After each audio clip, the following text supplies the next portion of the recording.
Доколку се гради планираниот гасовод низ парк шумата Водно и тоа по сртот на планината, ќе се уништа до 25 хектари шума.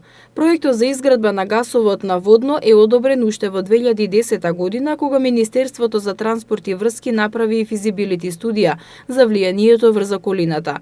Низ Водно ќе минува магистралниот гасовод Скопје-Гостивар-Кичево. Трасата на овој гасовод минува под локалниот пат за селата Соње и Ракотинци. Ја заобиколува викенд населбата помеѓу село Сопиште и село Ракотинци и навлегува во урбаниот простор на планираната населба Сончевград. Оттаму се искачува кон врвот Водно, западно од Милениумскиот крст. На ова место предвидено е одвојување од главниот магистрален вод со поставување блок станица Водно за обслужување на комплексот во склоп на Милениумскиот крст. Од врвот Водно гасоводот продолжува кон Матка. Граѓанските организации предупредуваат дека се против изборот на оваа линија за изградба и дека нивниот став е конечен, особено што во физибилити студијата се предложени повеќе алтернативни траси. Според граѓанските здруженија, трасата на гасовод 11 км по Водно би поминала низ 4 км високо стеблеста шума, даб, габер и црн бор, со ширина помеѓу 25 и 10 метри, што представува од 4 до 10 хектари шума.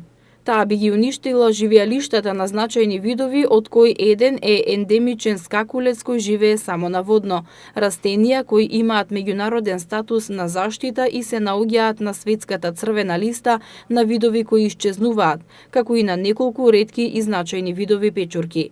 Дел од трасата поминува низ строго заштитената зона на парк шумата Водно, која носи повисок степен на заштита. Како што информира Слаѓана Стаменкова од Екозвон, парк шумата Водно има заштитен статус кој Советот на град Скопје го донел во 1976 година, а во 1991 година е потврден. Според Слаѓана, северните траси кои би поминувале покрај Скопската обиколница се подобриот избор за изградба на гасоводната линија.